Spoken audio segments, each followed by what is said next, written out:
Something Russell T Davies was keen to establish within his era of Doctor Who was a firm sense of continuity the audience could interact with and relate to. His pitch for the revival even included the phrase, "If the Zogs on planet Zog are having trouble with the Zog monster, who gives a toss?" This was a way to summarise his philosophy that most Doctor Who stories need to include familiar and earthly elements to maintain the viewer's investment. It's safe to say he did just that. Almost every single episode within this era links together in some way, whether that be through aliens reappearing or entire political upheavals taking place between episodes. No other showrunner before or after Davies has been able to pull off such a significantly interlinked period of the TV show, and it's hard to think of other mainstream shows that were able to achieve this level of world building. Whilst fans do appreciate this part of the Davies era, I do think there's still more to it than most people realise. So let's dive into it and see just what he managed to achieve during his tenure. And trust me, I already know about any links you may be thinking of telling me about, like Atmos in Partners in Crime and the Time Beetle being mates with the Trickster. I just thought I'd save you the frantic keyboard tapping. And without further ado,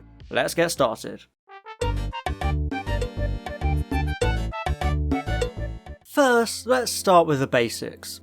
Continuity. Now, if you're familiar with the Doctor Who fanbase, you'll know just how fussy we get about details and accuracy. It's kind of a problem. Despite the Davies era having its own fair share of continuity errors, it actually has a lot of basic continuity running throughout that you might never even notice. The biggest example of this is the destruction and reconstruction of Parliament. In Aliens of London and World War III, both Big Ben and Downing Street are destroyed. Now, in any other franchise, this would probably just get hand-waved away and ignored, conveniently being back shortly afterwards. But not this time. It's addressed in the two following series, with Big Ben being rebuilt during the Christmas invasion and Downing Street finally rebuilt in The Sound of Drums. It's such a small touch, but it does a huge job of making you believe this is a living, breathing world where things actually have consequences. You can't do something as extreme as blowing up a landmark and later pretending it never happened. It actively takes you out of it. But the fact it's revisited keeps you involved as a viewer because you're shown these consequences. Along with episodes like Love and Monsters actively showing the communities that are formed in the aftermath of these invasions. However, the structural destruction of Downing Street wasn't as major as the political implications. In Aliens of London and World War III, the Prime Minister was killed, leaving a pretty big vacancy in the government, which was soon filled by the Doctor's newfound ally Harriet Jones. Harriet was a lowly backbencher ignored by the wider government, but her actions and proximity to events allowed her to successfully run for Prime Minister, the Doctor proudly revealing she was going to lead Britain to a new golden age. Again, killing the Prime Minister is a big, weighty thing to do, so addressing his replacement is another small but important detail. The character of Harriet Jones created a fall from grace, redemption arc, and the rise of a tyrannical dictator all through this one character. We all know that polarising scene at the end of the Christmas invasion where the Sycorax ship is destroyed and the Doctor deposes Harriet by kickstarting speculation that she's unfit to lead the country. But this is also pretty much the most significant turning point in the 10th Doctor's entire life. Obviously, Harriet would later redeem herself by sacrificing her own life, but more important is what happened to the government after she was removed as Prime Minister. Now, the timelines are a little bit funky, but the implication is clear. Harriet Jones' successor was none other than Harold Saxon, the alter ego of the Doctor's old enemy, the Master. Just to let that sink in for a second. Davies actively capitalised on the power vacuum to create a background election story, culminating in a series finale airing 2 years after the episode where Harriet Jones was manoeuvred into power. It also means that the Doctor himself is indirectly responsible for everything Saxon did. Not just because the Master stole the TARDIS, but because that position in government was there to be taken because the Doctor opened it up. Saxon rose from Minister of Defence in Runaway Bride to leading polls in Love and Monsters, before finally becoming the head honcho himself, all because the Doctor disagreed with Harriet Jones' decision to kill the Sycorax. The layers are incredible. These details really drive home just how dramatically a ripple can change the course of history. Much like the physical consequences of the government being destroyed, it shows the narrative and character consequences too, representing just how much power the Doctor has, and how easily they can completely alter the fabric of reality, even just by accident. But if that isn't a big enough example for you, let me sit you down and talk to you about a 4-year-long Dalek storyline, starting with a lone survivor and culminating in an epic 2-part series finale of the monsters trying to destroy reality itself. I've already covered this with a 4-part video essay series, but I sound like a depressed robot in that. So to recap it here, in Dalek we're introduced to the last Dalek in the universe, who was revived by Rose, ultimately self-destructing because it had become even the slightest bit human. It's a very thematic story about loss and vengeance, but that human element is what ties it firmly to the other stories, since the series 1 finale introduces even more part human Daleks, an entire empire all insane after converting humans into new mutants. Sure, it could just be a bit of poetic coincidence, but the fact this exact element would continue with the Cult of Skaro shows how purposeful it was. These were 4 Daleks created to be more emotional in order to think like their enemies, with this humanity of sorts ultimately making Dalek Sec turn himself into a hybrid. See, there it is again, half human, with the concept again being rejected by the monsters. And lastly, the final survivor of this quartet would become a babbling abomination, finally seeing the light and helping the Doctor destroy all other Daleks in order to rid the universe of their filth. This thematic storyline is a fantastic way to keep the monsters relevant for the era, using the Cult of Skaro as a good direct justification for their return in series 3 and 4, so none of the stories feel disconnected or useless. They all have a role to play. It again plays into the wider narrative because there are consequences. The teleports to escape from Doomsday and evolution of the Daleks have actual effects, weakening the monsters and making them more desperate, yet still posing enough of a threat for the audience to take them seriously. And sure, connected Dalek stories have been made before and after the Davies era, but I think these specific narratives are on another level of cohesion and continuity, contributing an incredible, neat saga of Dalek stories, telling an age-old storyline in a unique and gripping new way, once again keeping the audience invested and making this universe feel real and breathing.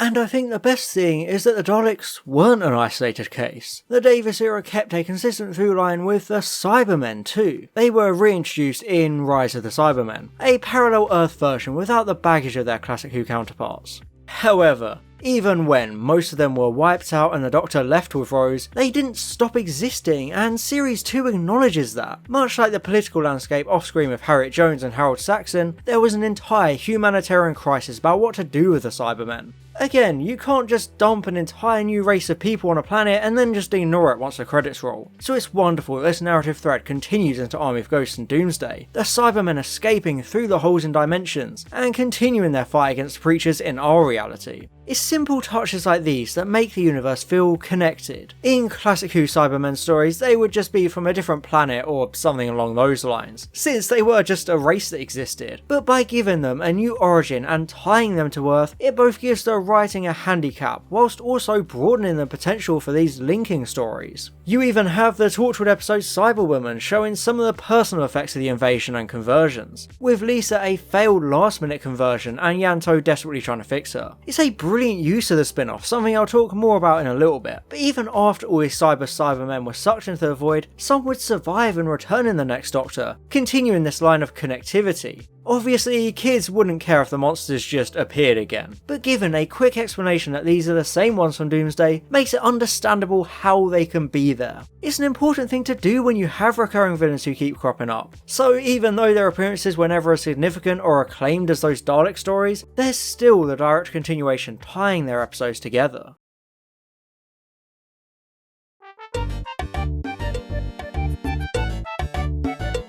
Another element I have talked about before is the role of monsters within the Davies universe. It's easy to forget, but his era made sure to give certain aliens and monsters a defined place in the universal ecosystem. The Ood were presented as captively bred slaves to humans, whilst the Judoon were the police for hire, both species appearing multiple times to cement their roles within the universe. It means you know exactly what you get with them. When you need to bring alien police into a story, you can just whip out the Judoon without needing to constantly explain them over and over again, because the viewers will know what they represent. The Ood and Judoon exist, they do things off screen and have an established presence. People in the show know about them, rather than just making a new law enforcement monster or slave race every time you need one. Things like this are extremely vital for world building. Obviously you don't want to fall into the trap of there only being like 20 species in an entire science fiction galaxy, but the use of these kinds of speciality aliens works incredibly well. It also helps to create soft sequels like Planet of the Ood, where the Doctor frees the Ood from slavery after having previously encountered them in the Impossible Planet and reluctantly letting all Ood personnel die in the Satan Pit. It fleshes out their place in the universe, because that original two-parter had kind of glossed over their nature as a slave race. So this connective and cohesive style of world building lets you flesh that out into its own story to great effect. It even spreads into the spin-off shows, with Abaddon from Torchwood End of Days being the son of the beast from the Satan Pit. This relationship has no bearing on the plot, and it's mainly just a reference, but it keeps things linked in unexpected ways, along with showing how threats can manifest in both the parent show and the spin-offs. The ultimate example of this is The Lost Centauran in Sarah Jane Adventures. This is just a straight-up sequel to The Poison Sky, with a surviving Centauran serving as the antagonist. It makes sense for one of these monsters to survive their apparent death, and for spin-offs to take the opportunity to mop it up. It further cements the idea of consequence I keep on mentioning, because other people have to deal with these aliens too. It's not just the Doctor, who always leaves some kind of mess for other people to clean up.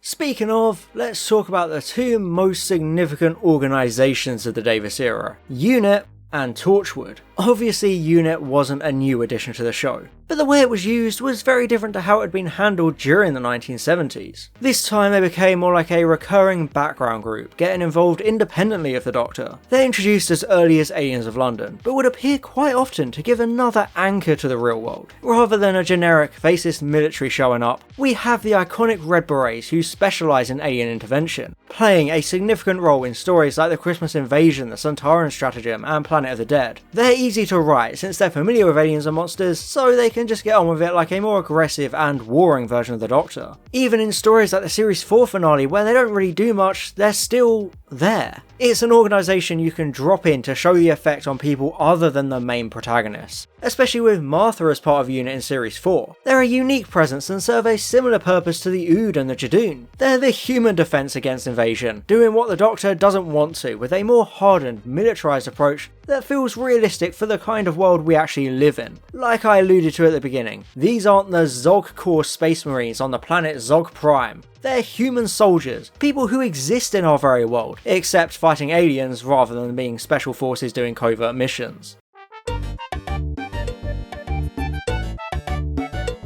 And even without UNIT, you have two different versions of Torchwood. The big story arc of Series 2 was the introduction of Torchwood 1, a secret institute set up by the Queen herself to combat alien threats after the events of Tooth and Claw, including the Doctor. The name Torchwood would consistently appear throughout the series, even getting mentioned in Bad Wolf and Zachary in the Impossible Planet representing the Torchwood archive. It was a good, bubbling story arc, culminating in the Series 2 finale where we meet the modern incarnation, led by my queen, Yvonne Hartman. Much like UNIT, it's another organisation you would expect to exist in this universe. It's not public knowledge like UNIT is. It's completely secret and has evil intentions, giving more of a nuance to the world, because some forces would definitely want to appropriate alien tech for their own means. On a writing level, Torchwood 1 was basically only really made and included in Series 2 as a way to introduce the already confirmed spin-off about them, so I think it does a good job using the more sinister version as a way to sprinkle more layers into the world building. It doesn't even disappear either after Doomsday, since the immortality gate in End of Time was recovered by Torchwood and the Huon particles in Runaway Bride were being made by the organisation, so you can once again understand the roles and consequences of people's actions.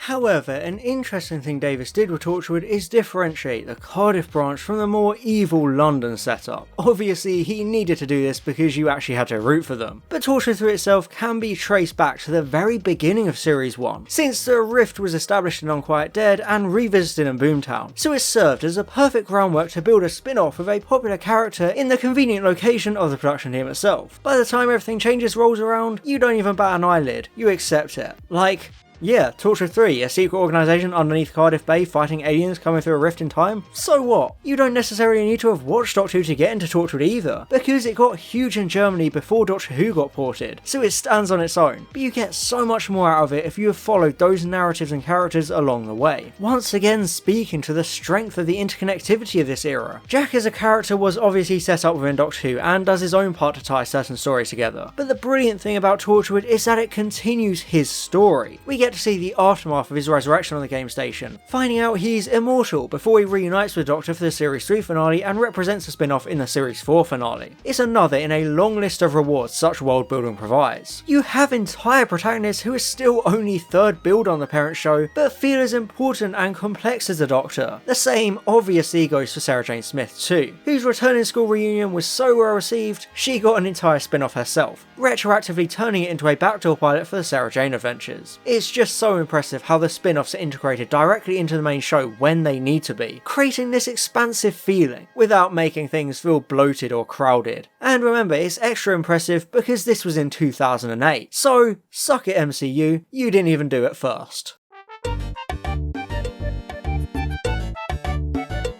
And when it comes to cast, the colourful array of characters is yet another example of how well connected everything in the Davies era is. Wilf is introduced in Voyage of the Damned, so you need that story to understand him recognising the Doctor in the Sontaran stratagem. Along with this, plenty of characters have defined character journeys, like Mickey, who has a clear path from zero to hero, requiring you to watch all of his episodes to truly see and understand the transformation. In Rose, he's a weak coward. In Aliens of London, he's the hero but too scared to travel. In Boomtown, he's jealous of Rose, before school reunion finally has them pluck up the courage to travel, only for Girl in the Fireplace to further strain their relationship, leading to his crowning moment of heroism in Age of Steel, leaving to forge his own path and coming back as a badass in Army of Ghosts and Doomsday. I've made an entire video about this, so for a more detailed breakdown, go watch that. But my point is, all the Mickey episodes are connected and build a bigger picture. It means he has actual character progression on and off screen, which makes him feel like a real person with his own struggles and triumphs. Davies made it so that the companion wasn't the only important human character in the show, because their friends and families were just as affected by events, undergoing their own journeys, like Francine distrusting the Doctor due to Saxon's poisonous gossip, only to learn to trust him after all when Last of the Time Lords, with Sound of Drums also giving Martha's family a massive focus for a multitude of different reasons. And just look at how Rose's family was used, specifically Pete. Originally he's just there for her emotional battle with allowing his death to happen, but the appearance of a parallel world in Rise of the Cybermen served as the perfect breeding ground for a return of the character as a slightly different person. It allows Rose to finally reunite with the father she never had, whilst also giving Davies a way to write her out at the end, before later using the parallel Earth again for the Series 4 finale. It all connects. There are mini arcs and subtle story arcs wherever you look. It doesn't matter if you're Jackie Tyler or Wilfred Mott, everyone has their place and further storylines in one way or another, so nothing ever feels wasted.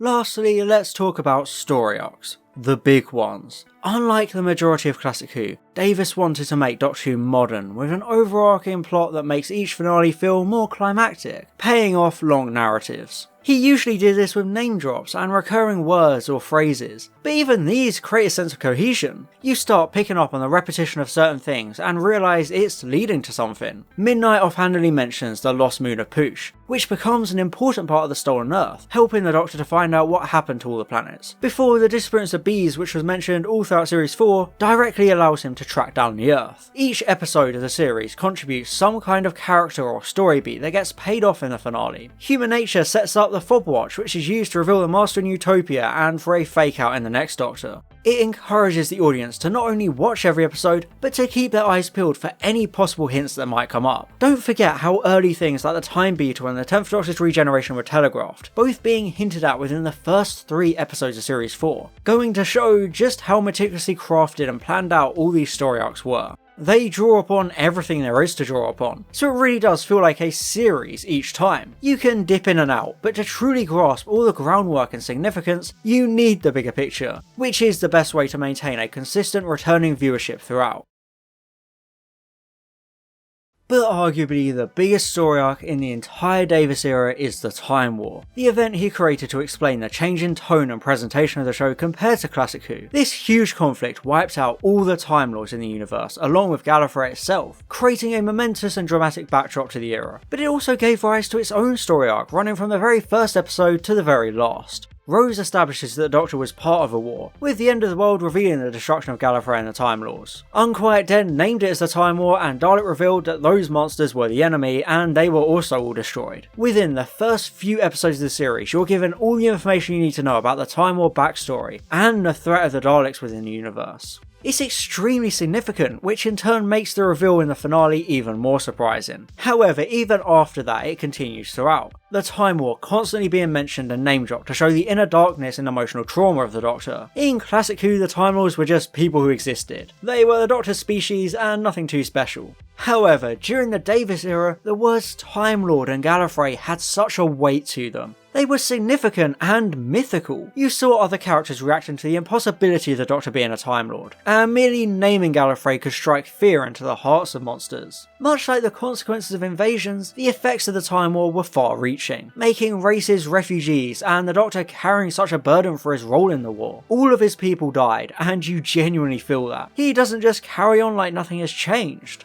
It's a running storyline over the course of the era as the Doctor continues to lose both the Master and Jenny, so it's a cornerstone narrative, especially as everything gets to the Doctor and he decides to become the Time Lord victorious, because there are no Time Lords to stop him anymore. It all culminates in the perfect conclusion as the Time Lords return in the end of time. This is something you were constantly told was impossible, so if you followed this storyline of guilt, loss and war, you can truly appreciate just how big this return actually is. It's not just the Master, it's the entire race in all their mythical glory, which is just incredible. It's the perfect way to cap off such a connected era by bringing things full circle. This was the day. The Time Lords return.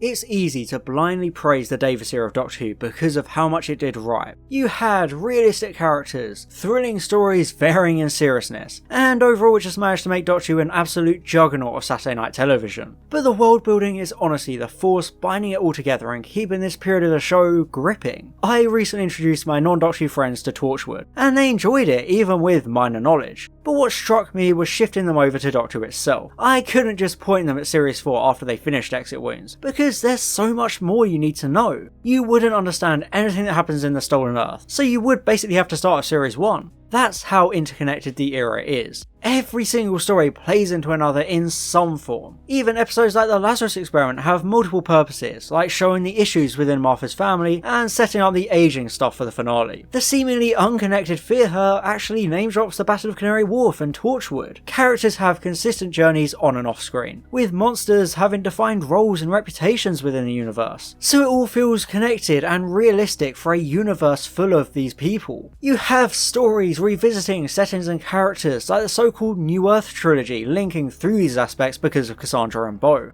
Episodes like The Long Game set up future episodes in ways that only become clear later on. Just look at the Christmas Invasion for example. The Doctor's hand gets cut off, coming back in the Series 3 finale and being a TARDIS decoration throughout Series 4, until it plays a massive role in the finale by creating the Metacrisis Doctor and the Dr. Donna. That's a story from 2005 setting up a plot point in a story 3 whole years later. It's absolutely incredible. The connected universe approach allows for well-integrated spin-offs, along with things that happen in Doctor Who episodes having lasting effects. The world remembers these invasions, and each one changes lives on differing scales. People complain about the reliance on Earth during the Davies era, but the way he structured it made you care about it and connect with it on a level that has never been replicated since. It's a phenomenal achievement, and it shows just how much good world building can achieve on a narrative and consumer level. And after all this, if you still don't believe my examples, just check out this incredible Twitter thread by Bad Wolf Archives, with plenty of other links. So next time you watch a Davies era episode, keep your eye out for links to others, because they're always there to be found. And as always, thanks for watching. And I'd like to give an extra special thank you to my Platinum level patron Fallon Cortez, and all my Gold level patrons, Alex Marston, Calvin, Daniel Shillito, Francois aka Line Vortex, George, Herna Verzog, Megaman 0781 and Stefan Evan Miller. Thank you so much for your support.